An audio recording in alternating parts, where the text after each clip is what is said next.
I'm Orlando Parker Jr. I am an artist living here in North Carolina. I was born in Detroit, Michigan. And I sing, I write, and I model, and I act, and I do theater, and I produce, and do all kinds of cool stuff. And when I'm not doing all of that, I work for an oral surgeon a few days a week, also in Raleigh, assisting in oral surgery procedures. What brought me here today is that I've always felt that there was a need for people who look like me to be represented. It's out of balance. There is an imbalance in the representation of Black and white people in the world. One reason for that is that there are just more white people than there are Black people. It's just a fact. However, the media, the magazines, the television shows, the news stories could do a better job at representing people of color, not just Black people, all people of color, especially the natives, representing the Native Americans whose country this is that we're in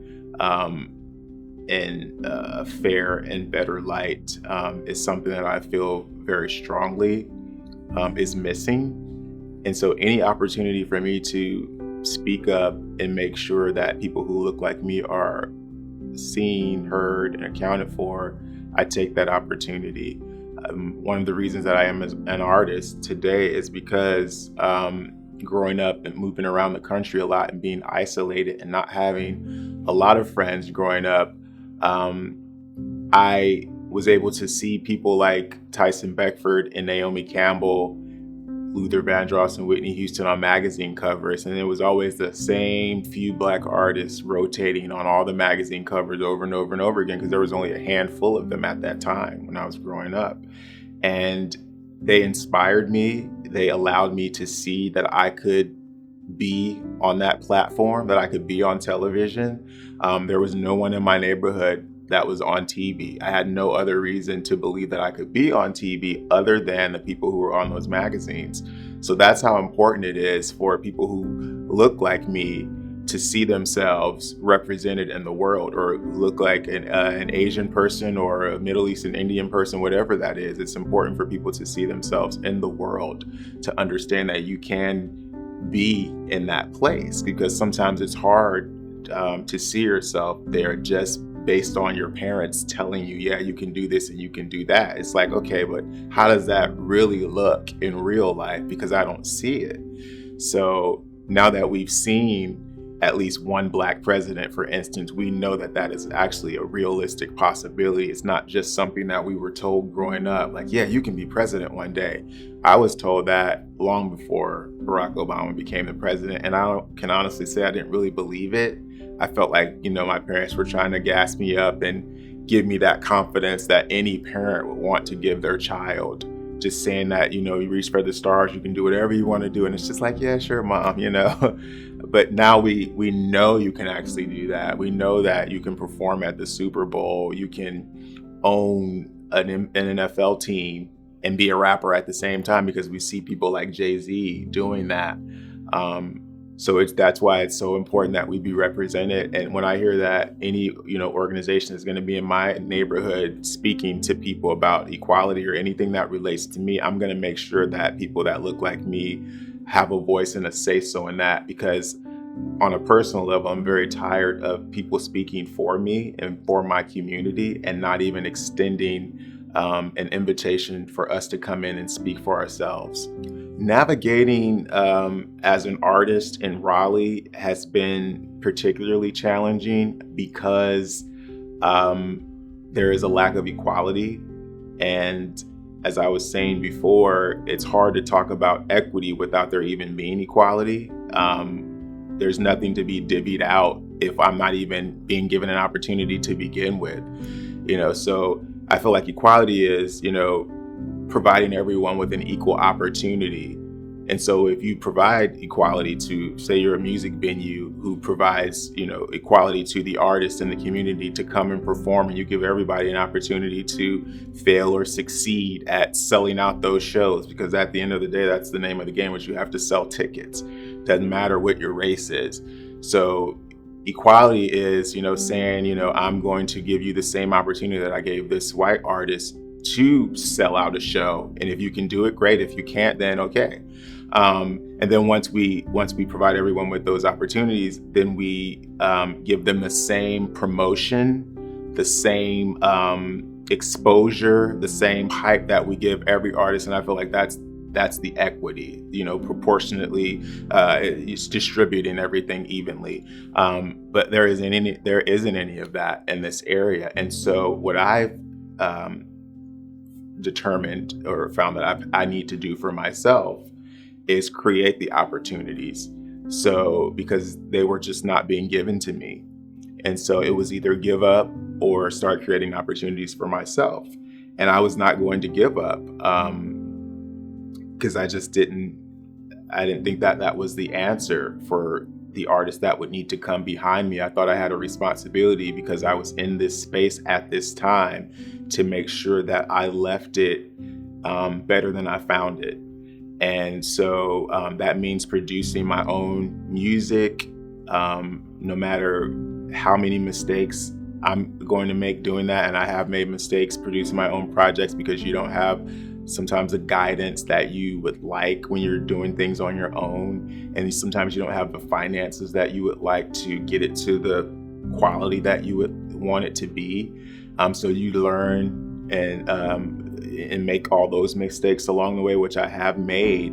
But I've gotten myself to a point where people know who I am in the area that I live in, and I've made a name for myself in Raleigh, and I can go out and get gigs and get paid work with what I've done for myself alone. And to me, that speaks volumes. Like, I don't have a white savior who said, okay, I'm going to take this Black artist under my wing and I'm going to make him something. I made myself something, because they just weren't giving me those opportunities. And I felt like I was a better singer, quite frankly, than a lot of the singers that were being given so many opportunities. And I look at things objectively and as a business person, and I was like, well, maybe it's because, those people are selling more tickets than I am, and it's not about race at all. So then I would go to their shows, and I would pay to go to their shows and kind of scope out the scene so that I could really do my research and be able to argue my point accurately.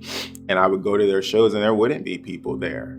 They weren't selling tickets. And so I was like, well, why are they being given show dates and I'm not being given show dates? If these people are not even able to sell tickets, what is it about them? And then you find out that they're friends with the venue owner, or they grew up with the venue owner, and things like that. So we live in a world where you can be better at something than someone else and be capable of producing more revenue than someone else. But it doesn't matter when they have that privilege working to their advantage, which is that, that that's their friend and that's their buddy, and they tend to stick together. And it doesn't really matter how talented you are, how many people want to come out and hear you sing. When it comes down to it, they're going to choose that person over you. And that's where, for me, inequality and the racial division comes into play. That old do unto others as you would have them do unto you, treat other people the way you want to be treated. I can honestly say I've done that. I've made a lot of mistakes in my life, and I'm an imperfect person. But one thing I try to do is to practice what I preach. And the beautiful thing about my work is that it speaks for itself. And so I can say whatever I want to say, and then people can go YouTube me and see what the truth is. And what I say is that I provide opportunities for people, for artists of all races, to have a platform. If you're an actor, if you're a model, if you're a producer, if you're a director, I've given all of those people in this area opportunities to work and to have their name appear on a legitimate project. And if you go on my YouTube videos, you'll see white actresses playing the lead in my videos. You'll see white men playing the lead. You'll see black people in my videos. You'll see women. You'll see men. You'll see gay people. You'll see straight people. You'll see Asian people. It's not by accident that those people are in my videos. As an artist when I'm writing a song or when I'm deciding to cover someone else's song, it's a conscious decision. When I'm writing, I'm like, I see this person playing this part in the video. I see this person doing that. Or I'll say, okay, now that I've written this song, I've recorded it and it's done. Now I need someone to direct the video. Who do I want to direct the video and why? Sometimes I purposely choose one or the other, male or female or whatever, because I think that at that time, that's who needs an opportunity.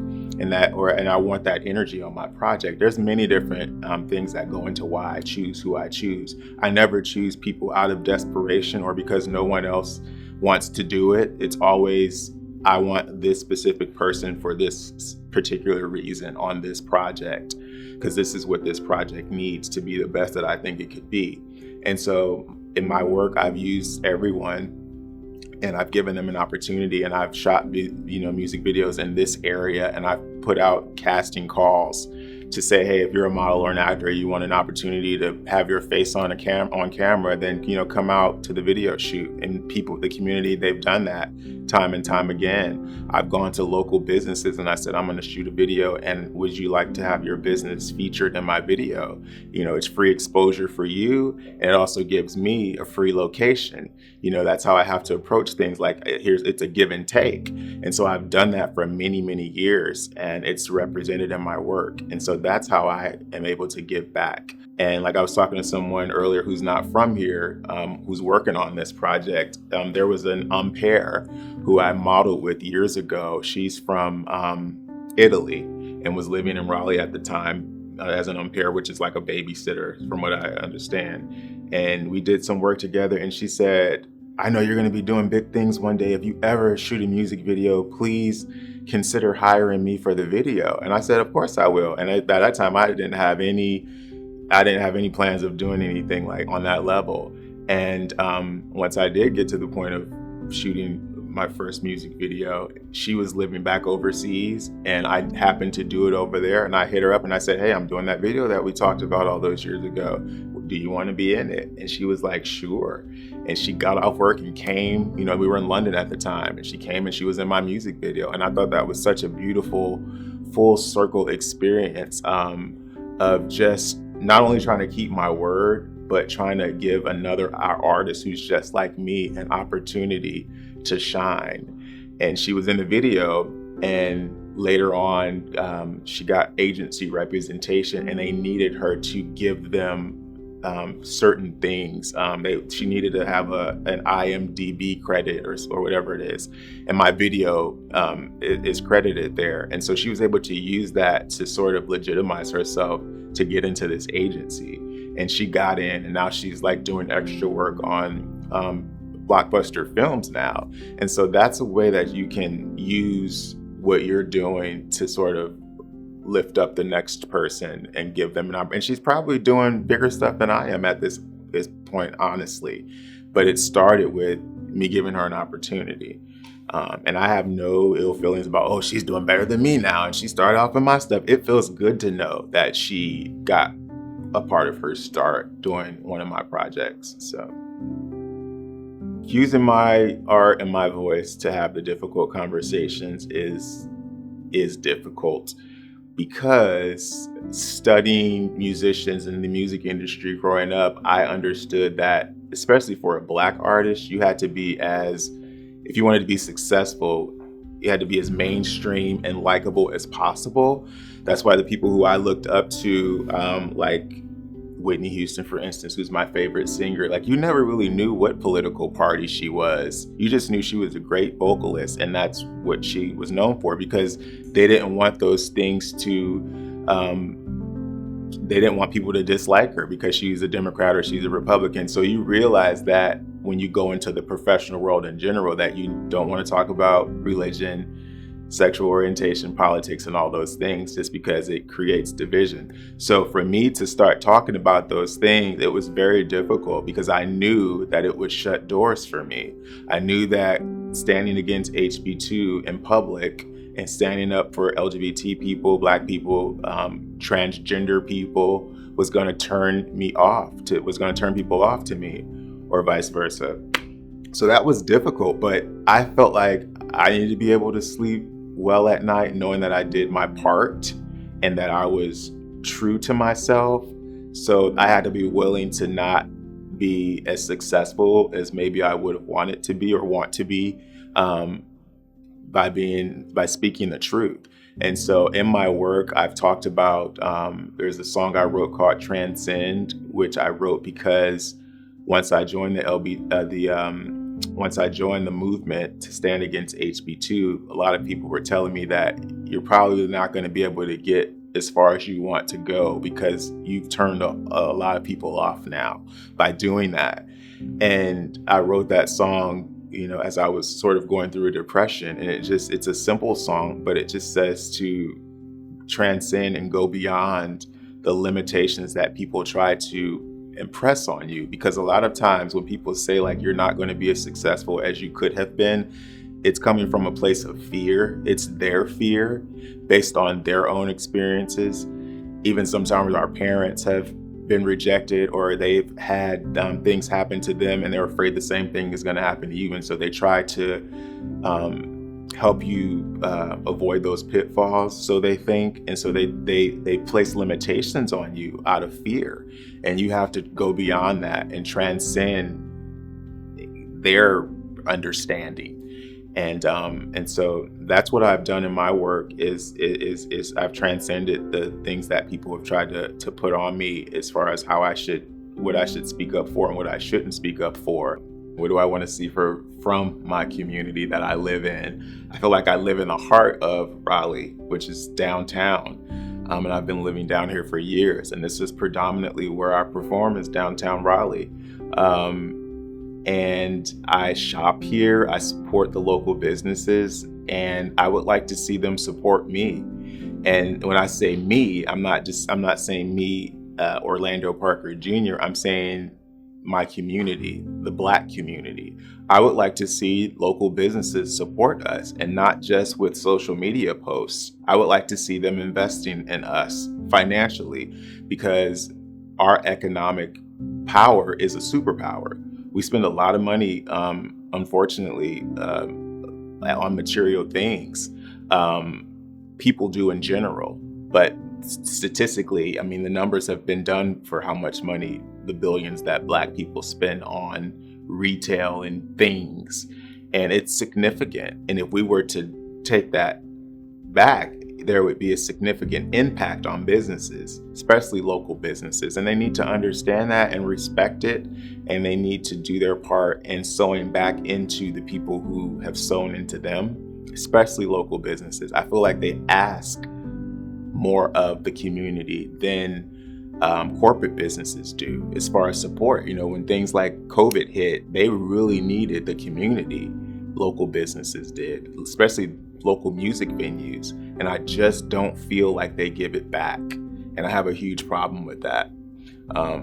As an artist, and just as a human being, as a taxpayer in this area, I just don't feel like it's the give and take that I spoke about when I said that I've had to take my career into my own hands and start producing my own projects. And in doing that, I would go to these businesses and say, hey, can I film here? And in return, we'll make sure that your signage is displayed in my video, and you get your free promo out of it. That give and take, we don't get that from them, the Black community.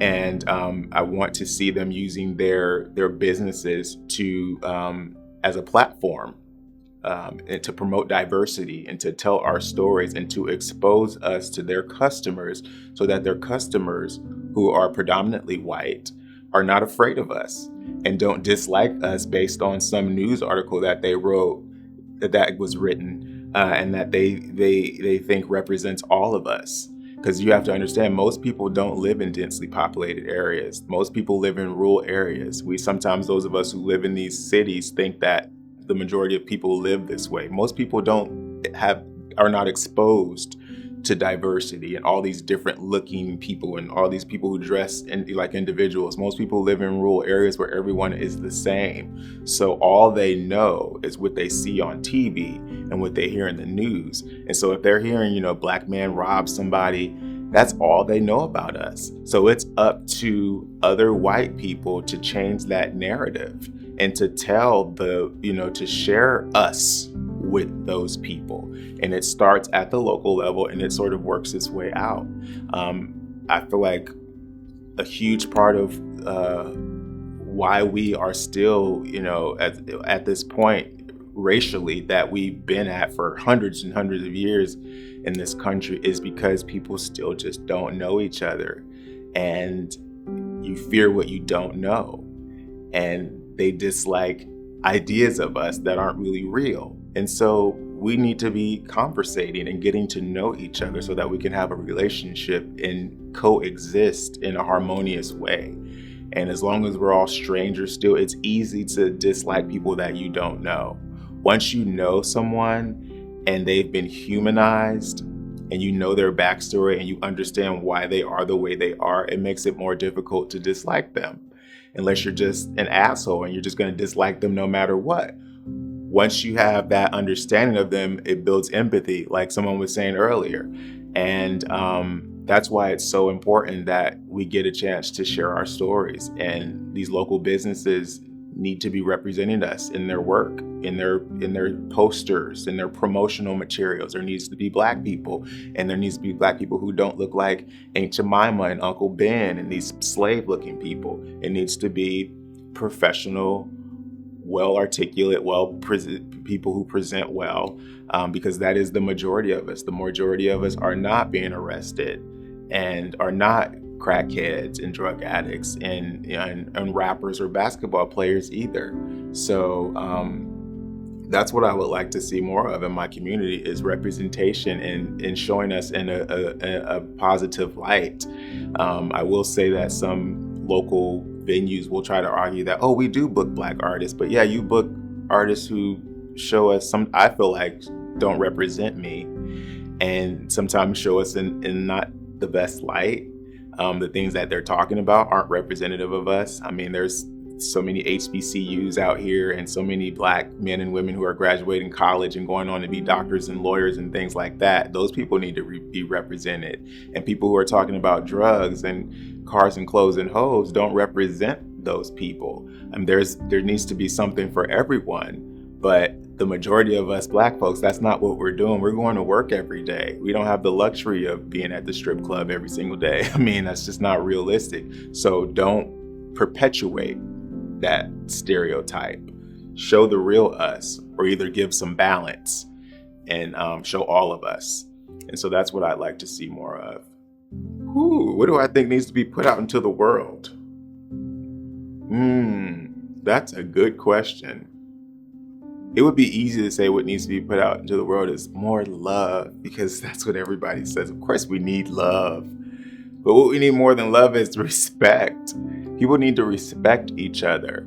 Not every Black person is going to like every white person. Not every white person is going to like every Black person. You might not like some people just because they're not nice people, and that's okay. Or you just not, because there's white people who don't like other white people. You just don't get along. Black people don't like other Black people. But as a whole, people need to respect each other, despite whether you like them or not, despite whether or not you like the way they look, despite whether or not you like their culture, the way they talk, the way they raise their children, who they're sleeping with, whether they're gay or straight or transgender, doesn't matter. You need to respect people. And so that's what I try to put out into the world, is tolerance. You don't have to like me, but you need to teach yourself how to tolerate me so that you can coexist with me in a harmonious way. Because if you don't, we're going to have an issue, because you're not going to disrespect me. You're not going to mistreat me. You're not going to belittle me. And if you don't give it to me, I am going to take it, because I'm going to have mine in this country, in this life. I'm going to have the house and the things that I want, because I'm deserving of those things just as the next person is. So we can build together and do this thing, all of us in America, we can do it together, or we're just going to take it.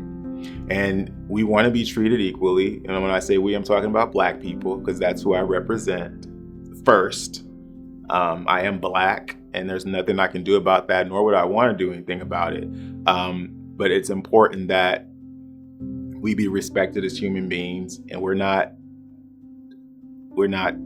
inferior to anyone else. So it's not like, oh, we like you, but in the way that we like our dogs. No, you need to like me in a way that you understand that I'm your equal and respect me on that level, so that when you pull me over, you treat me like a human being. You don't treat me like an animal, and you see me as a human being, so much so that you wouldn't think twice you would not have a desire to put your knee on my neck for 8 minutes and 46 seconds, because that's a human being whose knee that your neck is on. So I would like to see people respect each other